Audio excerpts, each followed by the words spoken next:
Les cimetières sont souvent un espace de mémoire, un espace de traces. On veut laisser trace de notre passage sur Terre et certaines personnes ou certains événements particuliers, on veut absolument laisser une trace. Donc c'est ce qu'on va voir un peu dans cette prochaine capsule. On voit ici au cimetière militaire canadien en Normandie, donc où il y a eu le débarquement, puis où de nombreux militaires canadiens sont morts. On voit ici ce qu'on a laissé sur le mur comme pensée. Donc clairement, volonté de commémoration. La commémoration, on le rappelle, est une étape là, qui devrait aider à clore le deuil, donc à la fin du processus de deuil. Toujours au même cimetière.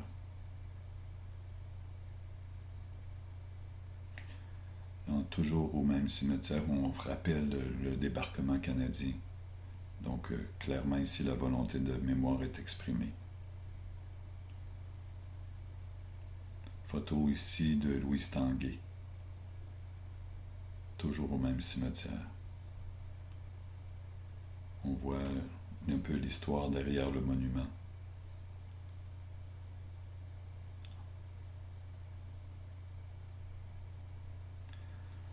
On est toujours au même monument, toujours dans cette série-là des photos de Louise Tanguay depuis qu'on est en Normandie. Donc, vous reconnaissez les petites fleurs qui marquent le jour du souvenir, les symboles, la feuille d'érable, le symbole canadien. Et on veut rappeler à la mémoire des gens un certain nombre de militaires ici.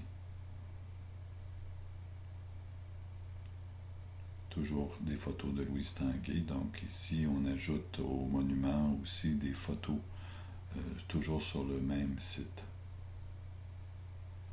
Maintenant, on se déplace à Paris, au cimetière du Père-Lachaise. C'est une photo de Louise Tanguay qu'on a déjà... Non, ici, pardon, c'est une photo que Jacques Doucet a prise, qui représente les horreurs commises à Auschwitz par les commandos nazis auprès de la population juive. Donc, on ne veut pas oublier. Ici repose un inconnu déporté du travail, victime de la trahison de la barbarie nazie. C'est toujours au Père-Lachaise, donc la même chose qu'on veut commémorer. En Croatie, une photo prise par Jean-Philippe Croteau.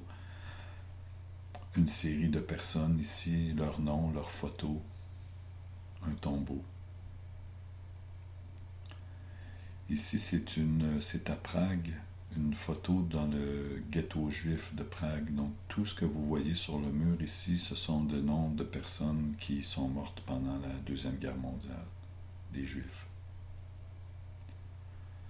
Le cimetière juif de Prague, et on dit qu'il y a 6 étages de tombes superposées dans ce cimetière-là. Donc, on peut parler, c'est un peu étrange, mais de surpeuplement d'un cimetière. Ici, une photo que j'ai prise à Huntsville, en Ontario. Au bout complètement du cimetière, il y avait tout un cimetière rempli de stèles, de pierres tombales, comme on est habitué de les voir. Pardon. Puis à l'autre bout du cimetière, j'ai trouvé cette pierre-là avec cette inscription-là. Encore le souci de commémoration. Même chose ici à Resource Siding, entre Mathès et Opasatika, sur la route 11, dans le nord de l'Ontario. Oups, excusez. Donc, on veut ici commémorer un conflit de travail qui avait été meurtrier dans la région. Donc, il y a une plaque où on explique ce qui est arrivé. Et on a le monument derrière. On va le voir dans un autre angle, ici, en hiver. Un conflit dans l'industrie forestière. Ici, pas très loin de là, toujours à Resor, un petit cimetière allemand. C'est une photo que j'ai prise de ce cimetière-là. On n'y enterre plus personne depuis un bon bout de temps. Mais on va s'approcher pour voir un peu ce qu'on trouve sur la stèle ici. Donc écrit d'un côté en allemand et de l'autre côté en anglais. On rappelle ici l'existence d'une communauté qui n'existe plus maintenant, mais dont on veut garder la trace. Ici maintenant, on se dirige encore un peu plus à l'est en allant vers Kapuskasing. À partir de Hearst en arrivant à Kapuskasing, un cimetière ukrainien. Un cimetière ici où on dit des milliers de Canadiens d'origine ukrainienne furent injustement internés en tant que ressortissants d'un pays ennemi au cours des premières opérations d'internement effectuées au Canada à l'échelle nationale à l'époque de la Première Guerre mondiale. Donc cette plaque et le cimetière qu'on trouve ici, vous voyez ici le texte qui fait référence aux Ukrainiens et vous voyez sur la plaque ici le barbelé pour indiquer qu'ils étaient prisonniers du gouvernement canadien. Donc c'est ici le petit cimetière ukrainien, donc ces gens-là qui sont morts.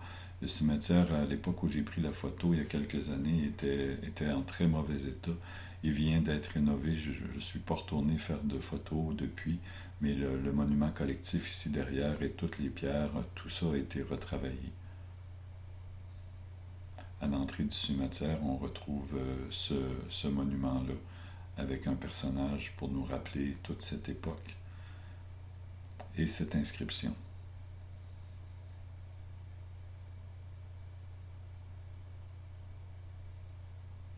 Donc, quand je disais que le cimetière était endommagé, on est toujours au cimetière ukrainien, mais tout ça maintenant a été refait.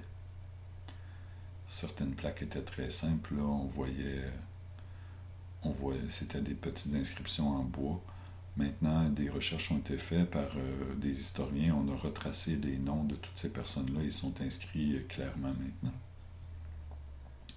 Donc, autre exemple. Et sur le grand monument collectif que je vous montrais tout à l'heure, ici, c'est un petit peu triste de voir que carrément des coups de feu ont été tirés dans la plaque commémorative, mais heureusement tout ça a été remis en état aujourd'hui, a été refait carrément. Maintenant, on se retrouve à Trois-Rivières, entre Québec et Montréal, le cimetière du couvent des filles de Jésus. C'est une photo ici qu'on retrouve à l'intérieur du couvent, mais une photo de l'ancien cimetière. Et ici, pour des raisons d'entretien, on ne voulait pas oublier ces religieuses-là qui y sont enterrées, mais pour des raisons d'entretien, on a retiré toutes ces petites croix-là individuelles et on va voir ce qu'on a fait à la place. Donc, toutes les inscriptions qui étaient sur les croix, on les retrouve maintenant sur le mur du couvent. Et dans l'ancien cimetière où tout le monde avait sa petite croix, les religieux sont enterrés ici, mais à l'extérieur, aux limites du cimetière, on a regroupé sur une même pierre plusieurs religieuses avec les informations nominales et une pensée à chaque fois, une pensée tirée de la Bible. On se retrouve à l'autre bout du monde, au Japon, à Hiroshima, où Louise Tanguay a fait un voyage et où elle a pris ses photos ici pour commémorer cette fois, on s'en doute bien, les bombardements à Hiroshima pendant la Deuxième Guerre mondiale où on a lancé la bombe atomique. Et c'est une commémoration qu'on fait annuellement. Les élèves se retrouvent là avec des choses qu'ils ont tracées à la mémoire des disparus. Donc on retrouve ici l'inscription à quelle heure le matin, à 8h15 le matin du 6 août 1945, la première bombe est lancée. On dit donc que chaque 6 août, un service en la mémoire des victimes mortes à ce moment-là est mené sur ce site. Toujours sur le même site. On voit derrière ici le seul bâtiment qui a tenu, qui était tout près de l'épicentre, qui était une ancienne banque. On est toujours à Hiroshima. Et ici, on veut indiquer le travail que les gens faisaient au moment, ou des exemples de tâches que les gens faisaient auxquelles ils étaient occupés au moment des bombardements. Vous voyez le monument dont je parlais tout à l'heure, pas le monument, mais le bâtiment, l'ancienne banque qui a résisté en partie à l'explosion. On se retrouve maintenant à Gros-Île, dans le fleuve Saint-Laurent, tout près de Québec, tout près de l'île d'Orléans, avec un monument ici où les noms sur le verre, les noms sont gravés des presque 7000 personnes qui sont enterrées ici dans le petit cimetière qu'on voit derrière à travers la vitre, tout au bout de l'île. On avait déjà vu des photos de ce cimetière-là pour parler d'un espace, un espace clôturé, d'un cimetière maritime. On y a ici clairement le souci, ces gens-là ici, la grande majorité, là, près de 6000 sont des Irlandais qui sont morts d'épidémie en arrivant par bateau pour immigrer au Québec, mais qui ne se sont jamais rendus finalement dans leur terre d'accueil. Ils sont morts ici à l'entrée dans un processus de quarantaine. Autre lieu très symboliquement important euh, pour la mémoire collective, c'est le cimetière d'Arlington aux États-Unis. Et ce que vous voyez ici tout au long, là, c'est immense, avec le reflet des arbres sur le monument, c'est le mémorial pour la guerre du Vietnam. C'est une photo prise par Jacques Doucette, un ami.